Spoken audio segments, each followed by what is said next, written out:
My name is Victoria Taylor, and I'm the president of the afternoon. I'd like to ask everybody to stand for the flag salute. Good morning. Good morning.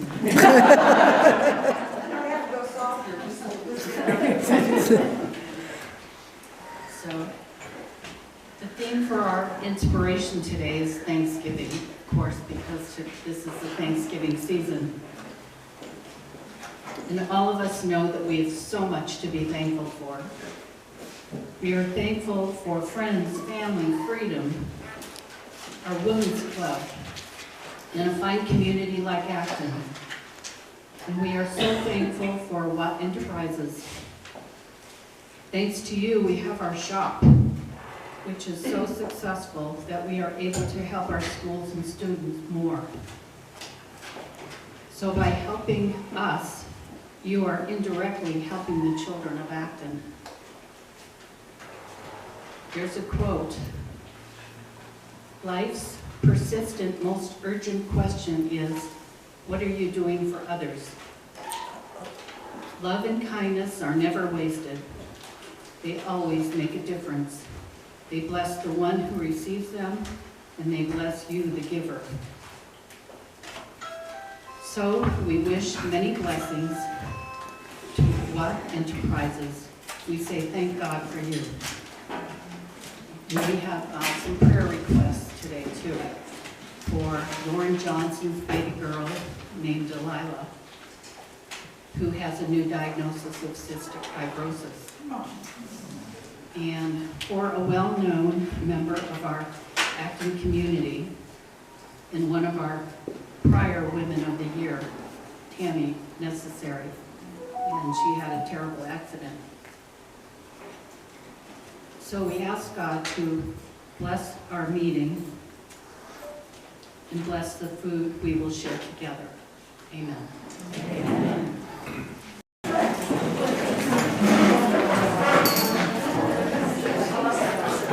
Thank you, Jane. Jane is our inspirational speaker at every one of our meetings. At this time, I would like to introduce my officers and chairman. Will you please stand when I call your name? My Vice President, Karen O'Neill. I'm a little nervous, sorry. My Treasurer, Joyce Betts. My Recording Secretary, Valerie Williams. And my past President Bestie, Gay Robbins.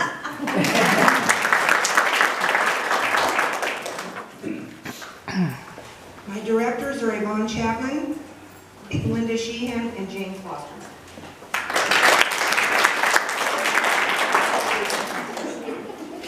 Today we have a very special lady with us. She is the only one that has ever been honored as a lifetime member, honorary lifetime member. Margaret Gonder Odell and her husband, Alan Odell.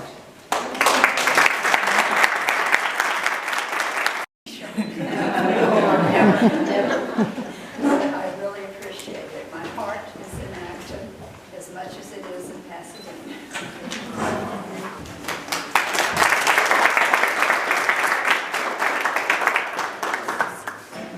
This was not planned as part of the program, but it seems very appropriate. And Jane talked about Thanksgiving and about community and coming together. Some years ago, and I don't have the exact year, there was a terrible accident here in Acton on Escondido, and it was Brady Watt's wife, Lynn, who was killed in that accident, and her children, Laura and Ira, were very young and in Acton School. It was a terrible time for everyone in the community and for them. And the other day when I was in Brady's office, here was an article with Brady and his two children and Margaret Gonder dedicating a tree and a plaque in memory of Lynn Watt at Acton School. And I just had to share this with you, and I'm going to give it to Margaret. But it's a memory, and it was a time of community coming together and being together And here we are again together, so it's just a good time to say this, and thank you.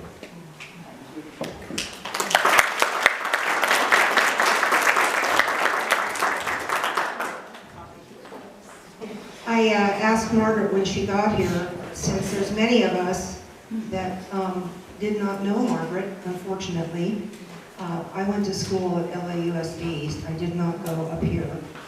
And so I asked her if she would like to come and speak at one of our women's club meetings and tell us about her life in Acton and why she's the only woman we've ever had as an honorary lifetime member. So she said she would be happy to. So we have a good speaker to look forward to hearing. Thank you. I'd like to also announce our lifetime members. Please stand are Sandy Madsen, Kathleen Larson, Joanne Wayland, who's not here today, and of course our dear Tina Steibel, and she is up in heaven. And I'm sure she's got it all organized.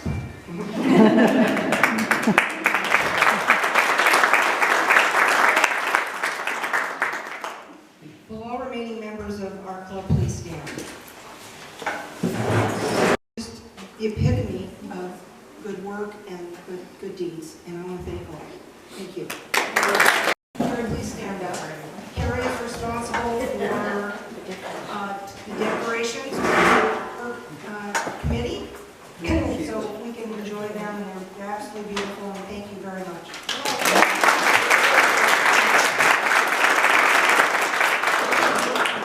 I'd also like to thank Sherry Mercier for the program, which we did a Western meeting. Sandy Madsen was responsible for our lunch with Panera Bread today, and Joanne Whalen for ticket sales.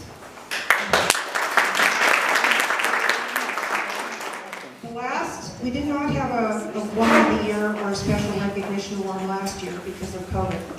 But prior to that was 2019, and the winner was Jackie Ayers. I don't think Jackie's here today. Please, Pam, let her know we thought about her today. So today we have a long program, but our special recognition award recipient this year is Watt Enterprises. Family is represented by Mr. Brady Watt today, and he is our speaker representing his organization. We will be hearing from Mr. Watt after lunch as our keynote speaker. Please give him a hand.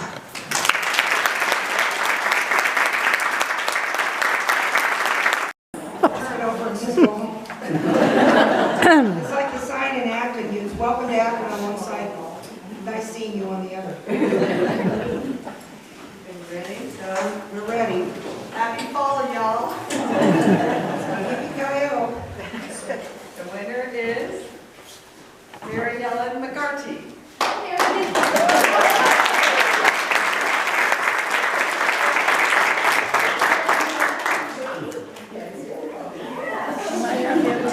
Thank you.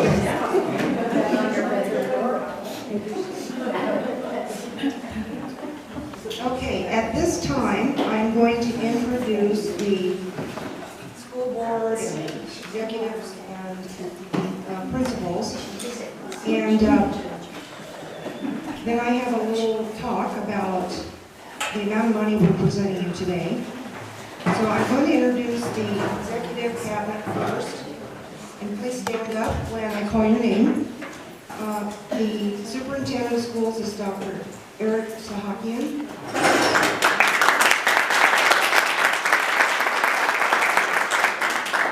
Assistant Superintendent of HR.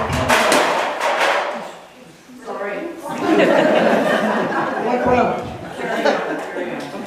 I'll carry on.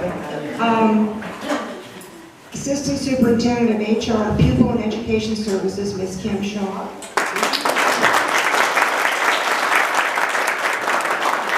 And he was unable to attend today, the Assistant Superintendent of Business Services, Mr. Aga Hassan Mirza.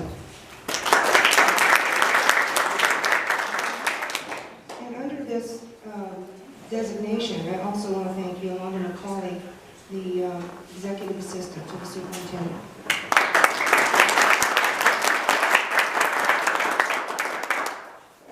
I'll tell you later a little saying that I use. Yay, Yolanda. Now I'm going to introduce the board. Please stand. Kelly Jensen. Kelly Jensen. Tim Jorgensen.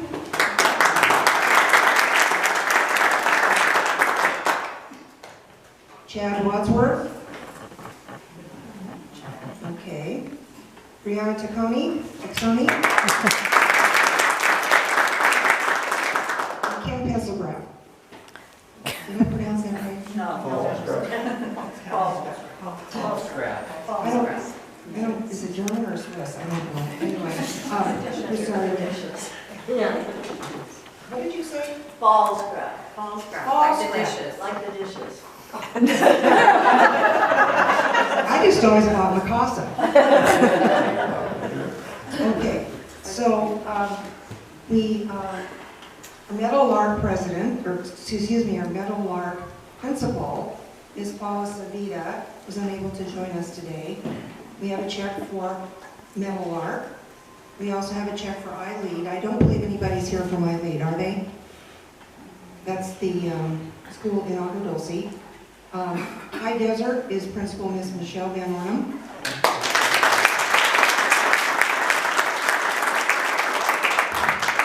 Vasquez High School, we have a new principal, Dr. Michael Murphy.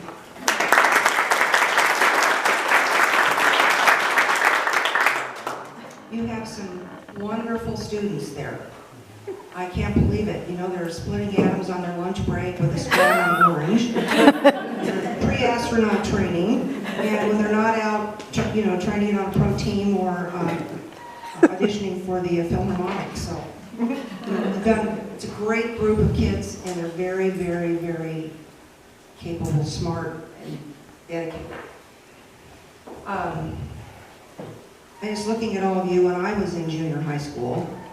All of you guys look really old.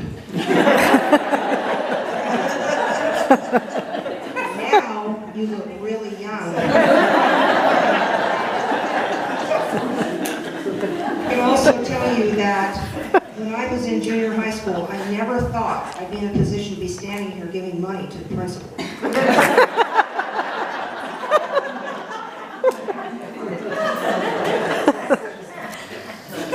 Revenge is fair play.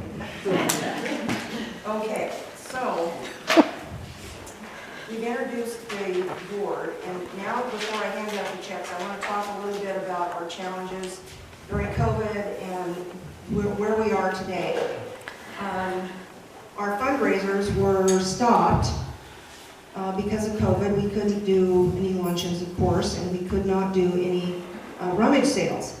And I think a lot of us are kind of burned out on the rummage sales anyway. They were held on a dirt lot, either in the spring and the fall. So in the spring, we were lucky it wasn't 50 below and windy. And in the fall, we were lucky it wasn't 300 degrees and windy.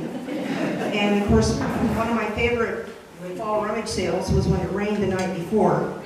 I sat straight up in bed and went, oh my God. And as a testament to the ladies' ability to sell, it's selling soggy clothes, books, and upholstered furniture was really a challenge. We actually did okay that rummage sale, but we were all kind of burnt out of that. And it's kind of like, you know, it's a lot of work, it's a lot of dirt, and a lot of stress. And a lot of us were kind of thinking it would be great to be able to find an outlet to be able to sell all the donations from the community, because we had to think of something. And an opportunity presented itself where we were able to open a retail shop. And almost a year ago, Thanksgiving weekend, we opened. The Acton resale shop was born. And through a lot of hard work, it started with Tina, and then Vaughn, Valerie, and Gay, and everybody else that's been involved with this enterprise has done really tremendous amount of work. It's just a lot of work. And if they aren't folding, cleaning, spindling, and pricing, they're out selling it or collecting it. Which brings this long story to a short end. We have more money to give you this year. We are passing on our good fortune to the schools, and so today, instead of $1,000, we're going to award each school $2,000.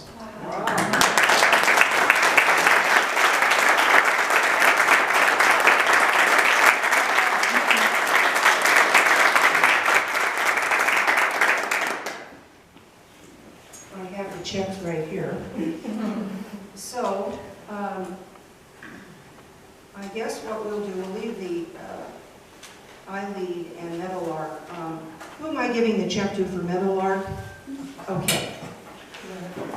Do you know what she might want to do with this in terms of things for the school? Yes, we are, Meadowlark, we're going to work on making a new maker space for the students, so we're going to be purchasing some STEM activities items for the kids there. Great, That's what we're doing. great. So thank you so much. I know it's a lot of hard work. Rummage sales are not easy, so I'm sure having a store dedicated to rummage items is not easy. So during COVID, really isn't easy. So thank you so much. You're welcome. We're going to have a little fashion show during lunch where people that have bought items at the resale shop will be modeling them. So if you haven't been there, you need to go. Okay, Eileen, who is picking up that plan. There you go. Thank you. I do not unfortunately know what iLead will be using it for, but I know that iLead is very student-centered and will be using the money very well and effectively for their students also. So thank you so much on behalf of iLead. You're welcome. Thank you.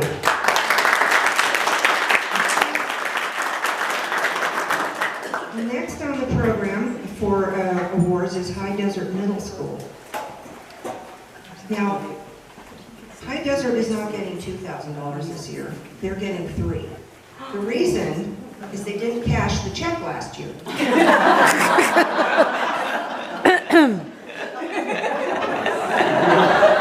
not sure how to follow that, but I'll just say that will not happen this year. We're not going to be cashing this check. We have big plans for it already. So High Desert has been the recipient of actually some pretty generous donations this year, for padding and uniforms, and now to decorate our gym with all of our banners so that we can have some school pride. And so we were, with their donation and with this, it's going to make our big project possible. So we will have a big opening with all of our awesome banners and decorations for our gym when that happens, and we would love for you guys to come and see and share in our school spirit. And we're super excited for that for our students. So thank you to the Women's Club for the double donation, and it's going to make this huge project possible. So thank you very much.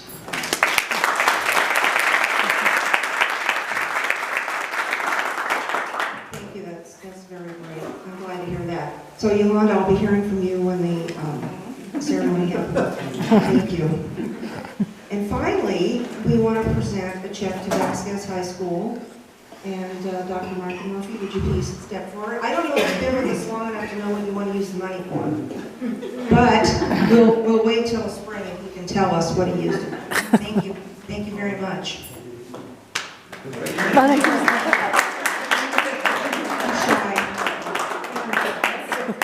Welcome to Acton. So let us know if there's anything we can do for you. Okay.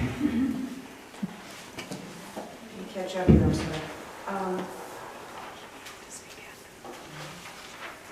Too much paper. That's a holdover from school. Okay, so what we're going to do right now is we are going to break for lunch. And what I'm going to have you guys do is we're going to do one table at a time. We're going to start with this table. Followed by Mrs. Evelyn working with her French sailor pants and her blue shirt.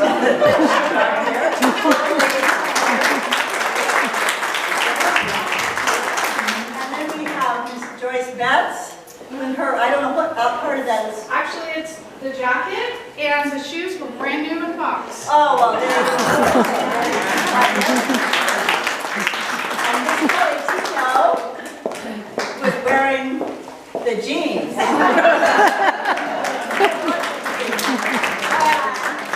This Carrie Sheldon with this cute little jacket.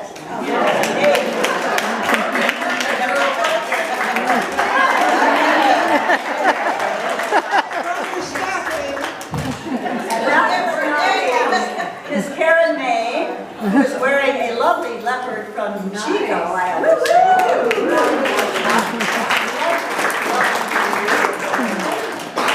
Looking like $1 million, I would say.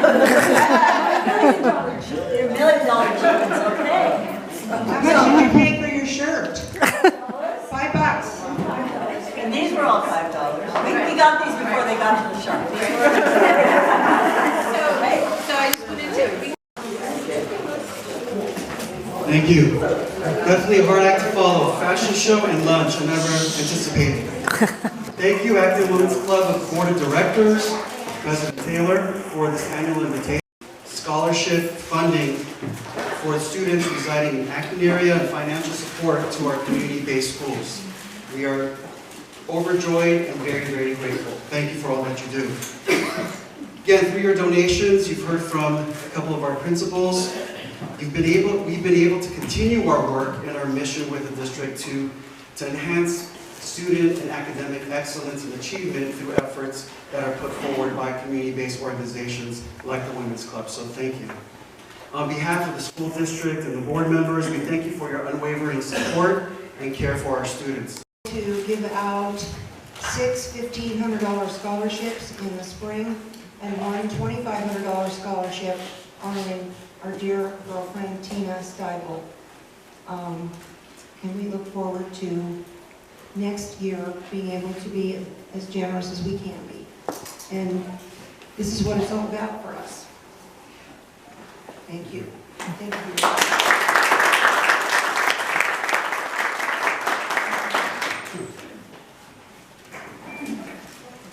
Anyway, I hope you all enjoyed your lunch, and we've done raffle baskets, the first half of them. In a moment, I'm going to introduce our special recognition award to Mr. Brady Watt on behalf of Watt Enterprises. But I want to say that every year, almost every year, we select someone so outstanding it cannot be ignored any longer. We've honored teachers, town council members, actors, individuals like Elizabeth Bloom Billett and Tammy Necessary, business owners, but we have yet to honor an organization.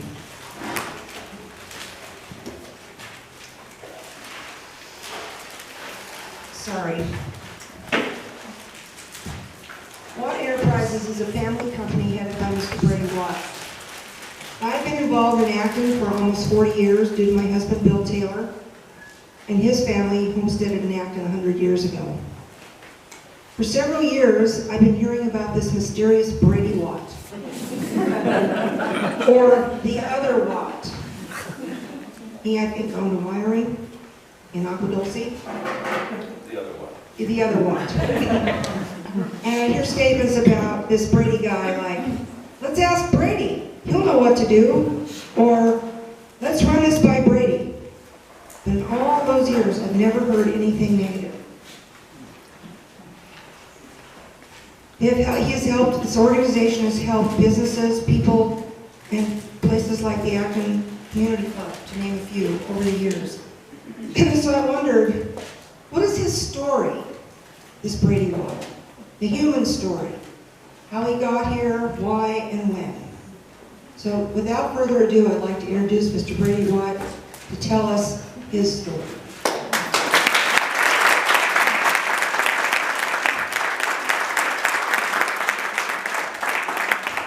And of course, before any speaking could occur, we'd have to run it by Sarah, my wife. So she said, well, let's start at the beginning. Sarah met Brady 20 years ago. And within a couple of years, she had proposed and married him and moved to America.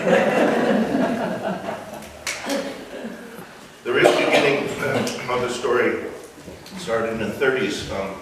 My dad Mike and his dad, my grandpa, they lived in Hollywood, and they would drive their Model A out all the way through the San Fernando Valley out on the Sierra Highway to Lancaster. And the stop they made every few months when they would make that trip to visit their relatives in Lancaster, my dad's cousins, was in Acton to refuel. They come up Sierra Highway over the old boiling point. With our modern cars, we don't recognize the old boiling point anymore, but they barely made it up those hills. And they had to stop for water and gas and let the kids stretch their legs. And that is always the story that he told me about Acton. That's how he became familiar with this area. We drive it up Harvard on the left, and we go out and picnic out there. And that was a trip that he used to enjoy and tell us all the stories about the old days when the Model A would break down on his way to Lancaster. The story of our family company started, of course, before we were born. And I have to give a lot of credit to my father, not only for establishing, working his butt off all of his life, originally in construction, residential construction in LA. He got his contractors, after he got out of the Army, he served in the Army in World War II. He got out of the Army and got his contractor's license, which I have in my office, his original contractor's license dated 1946. And it's an honor to display it next to his picture in my office. All of our life, when he started, he didn't have money. Nobody had any money in 1946 after the war. But he would borrow just enough, even from my mom's mom, my grandmother. He would borrow just enough to build one house, sell it, move on to another one, buy a little piece of dirt somewhere in the San Fernando Valley, build a house, sell it to another one. In those days, it cost him about $5 grand to build a home, which he could turn around and sell for 12. Many of the homes that he built are still there. And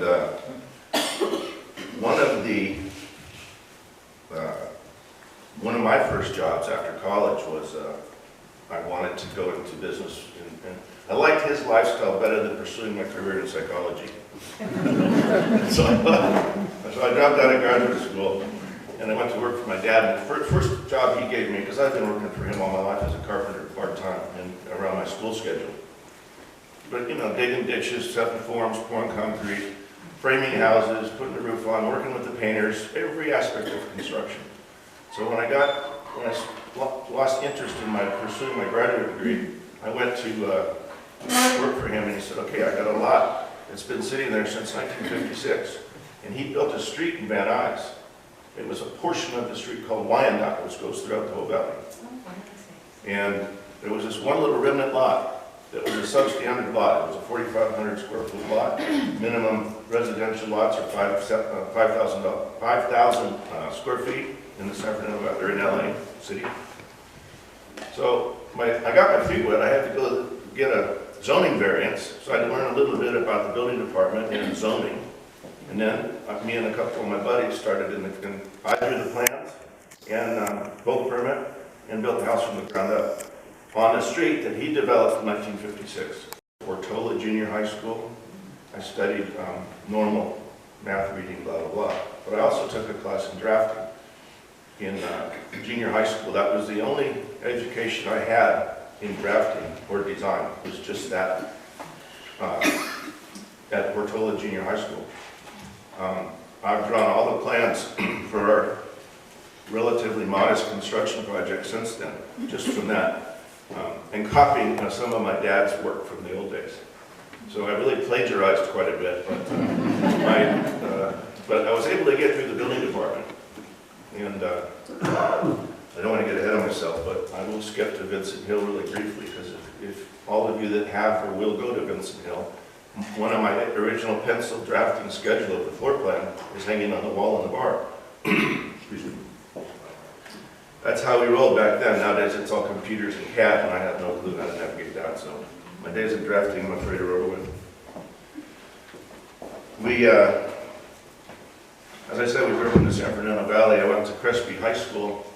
I was one of 3 Presbyterians in a Catholic high school.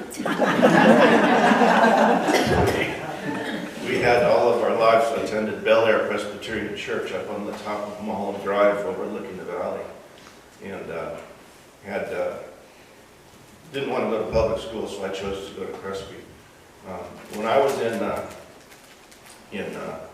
elementary school in Encino, I was really, my dad was an outdoorsman all of my life and all of his life. He loved to hunt and fish and backpack and camp, and it wasn't glamping like a lot of us do nowadays. It was sleeping bag, and like I said, he didn't have any money, so it was pretty bare bones. But I got exposed to the outdoors through my dad, and I just wanted to, the first thing I wanted to do was join Boy Scouts, because I'm watching these advertisements on TV showing all these outdoor experiences, and I wanted to be part of that. So I rode my bike down the street to Balboa and Ventura Boulevard, and walked into the Boy Scout meeting, Troop 431. And they said, we can't join, you're too young. So I had to wait a year until I was 11 years old. And I went back and joined. And it was a great time for my father and I, because it really brought us close together. Because we found something that we could share in common, and that was the outdoors.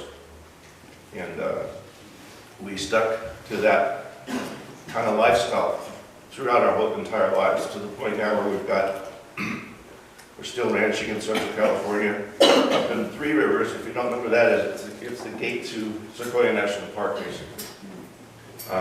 We do have an active ranch up there. Many of you might know that I built the Vincent Hill roping arena in 1985. Me and a couple ropers just dug it in, and like I was taught by my father, get in and do it, get your shovel out. And it's been a good experience. Over the years, we've, we were able, when the gymkhanas used to be right here, and when the new market was built, they lost their parking basically, because that was a vacant lot, and they always used to park their trailers up and down the street and on that lot. And it got to be kind of difficult, and the market wouldn't let us. There was just a little dissonance in that around this area at that time. So one of the acting rangers was talking to me about it, and I said, "Use Vincent Hill." So I donate the arena to them at no charge, and they get to have all the parking they want.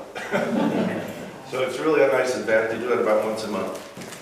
But we had, where my ranching roots came from was even though we grew up in the San Fernando Valley, my dad had property in Wyoming, outside of Jackson, about 30 miles. And that's where I got really exposed to the outdoors as a teenager, learning how to ride. The way I learned how to ride was, we'd stay in a guest house because we had tenants on our ranch. We'd stay in a dude ranch. And the girls that would work in the kitchen at the dude ranch, after their chores were done, right before sunset, they'd take the dude ranch horses out and ride across rivers and up through the mountains of rural Wyoming. Well, I was really more interested in the girls than I was the horses. But that's how I got to be a proficient horseman. Chasing them around the mountains. I wanted to mention that something that I was recently introduced to Mrs. Working, who is our new minister's wife. I read in I believe in the Country Journal that I'm getting coached from Sandy. Presbyterian minister, yes. We've kind of followed each other around the Western United States. After I graduated from Crespi High School, I went to a Presbyterian college in Spokane, Washington called Whitworth College. I double majored in psychology and religion and minored in philosophy. I graduated in 4 years, and then my plan was to go to Fuller Seminary in Pasadena and get a clinical psychology degree. Well, as you know, those plans changed. But our pastor, I'm reading in the Country Journal, he's was active in Bel Air Presbyterian Church where I grew up. And after college, I went back as a youth minister there as well, working with the other leaders of the youth group. He worked at Bel Air. He graduated from Whitworth College, and now he's our pastor in active. So even though we haven't met yet, we do have a lot in common.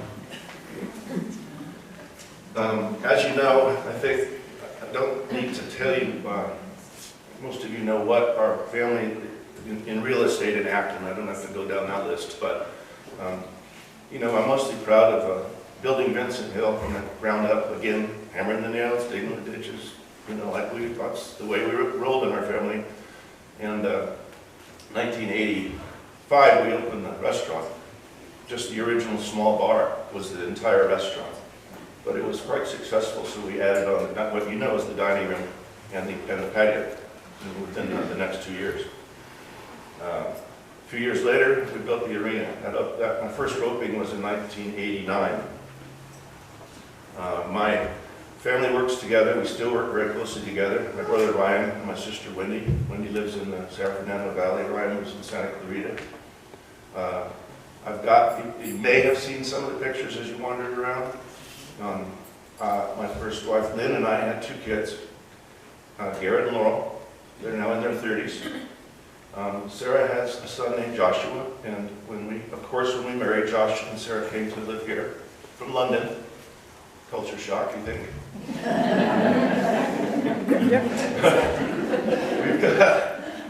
We've got our 3 kids, and they all live in the Acton area. And what's really cool about that is they've all got kids, so we get to see our 5 grandkids all the time. And they're the light of our lives.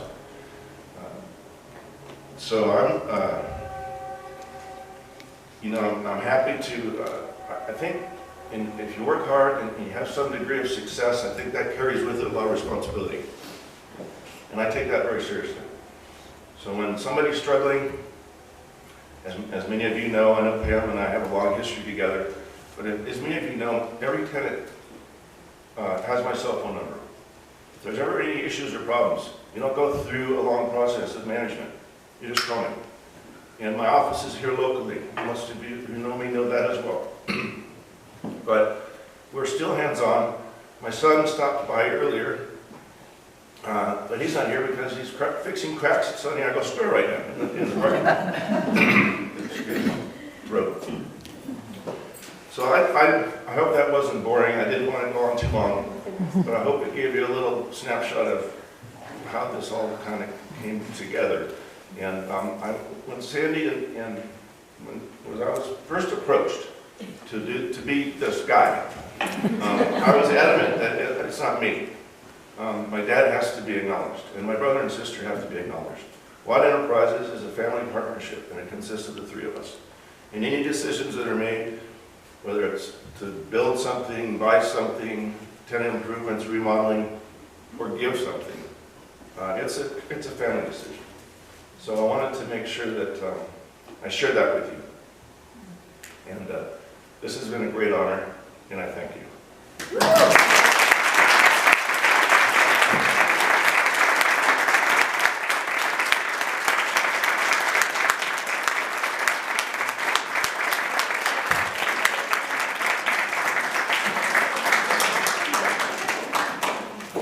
Thank you very much for sharing.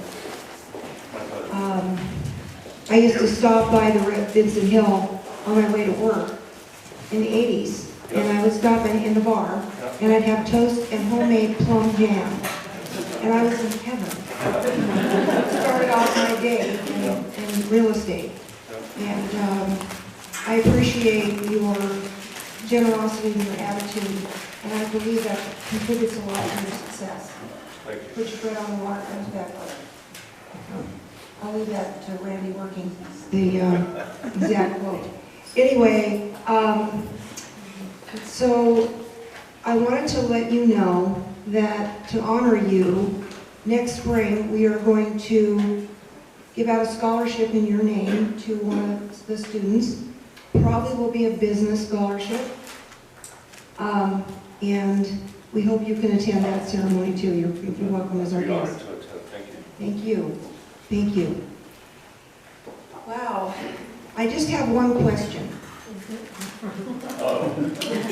Talked about... Ask Sarah. This is BS. It's before Sarah. So you said you were plagiarizing some plans. How do you plagiarize a straight line? Well, I didn't have enough experience, so I pulled out all my dad's old building plans that he kept over the years, and I just copied the style. And Works. I learned, yeah. It works. Yeah. Anyway, so we're going going to do the other half, oh, Sandy, I'm sorry, Sandy had something she wanted to share.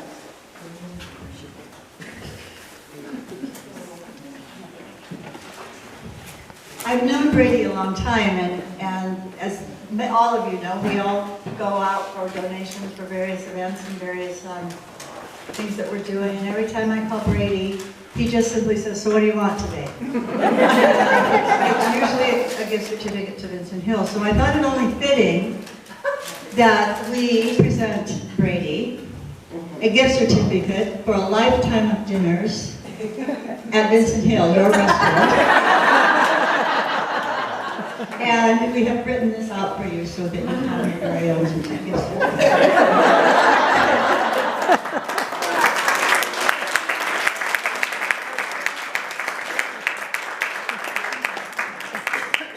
You guys know that was a joke, right? I didn't get it at first. So I think what we're going to do now is go on to award the other half of the gift baskets, and then we'll do closing remarks.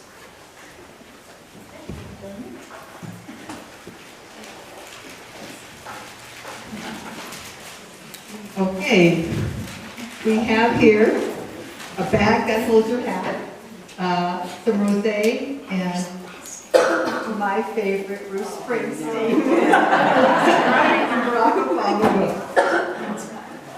This is going to go to, I know you'll treasure it. I have no idea what Bruce Springsteen means to her.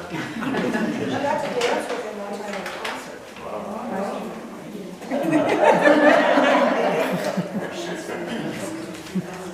Number 141.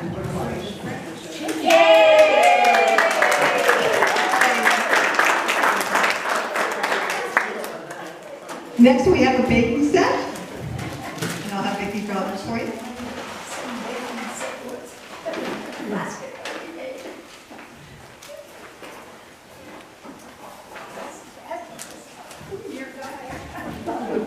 You bought me a book on Bruce Springsteen once.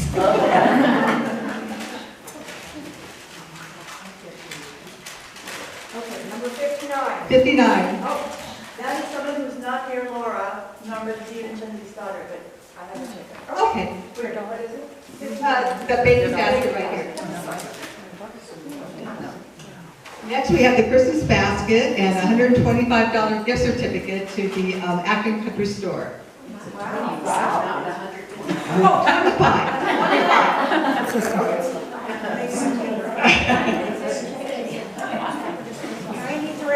93. 93.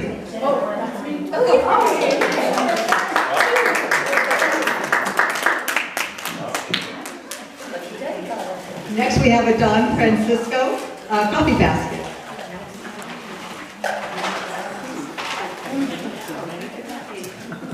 Number 2. Really again. Congratulations, guys.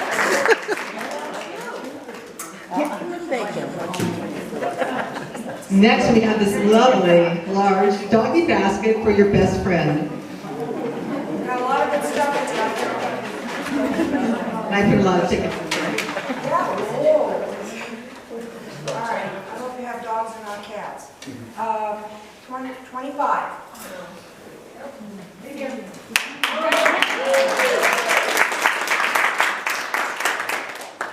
And next, we have this beautiful cozy set.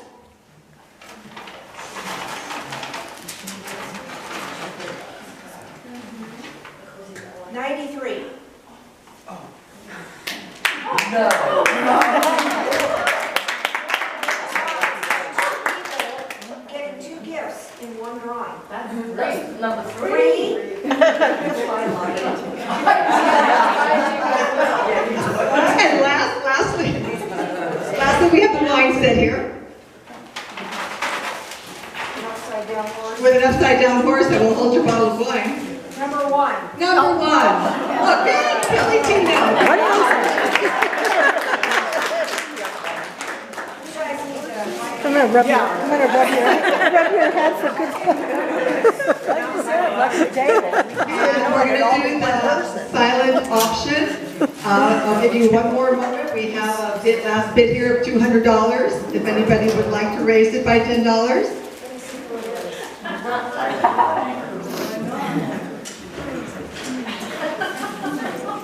Not everybody's watching.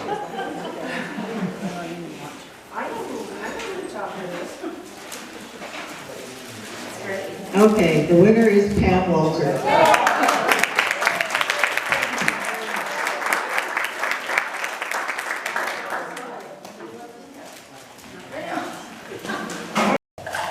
We are going to draw somebody's name for a $500 shopping spree.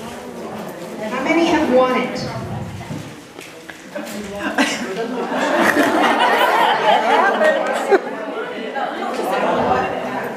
We have very good odds. So don't rush off as soon as I say goodbye, because we have that one last draw to do. I put your names on my ticket. Yeah, she does. Maybe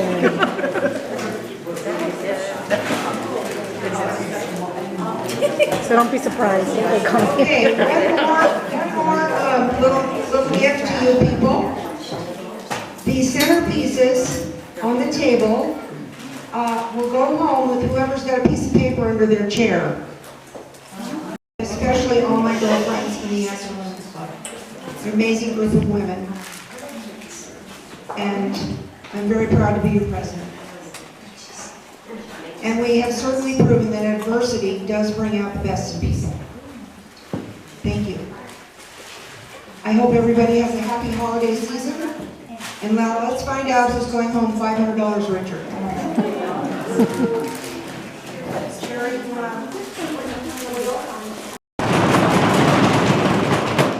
not going to tell you.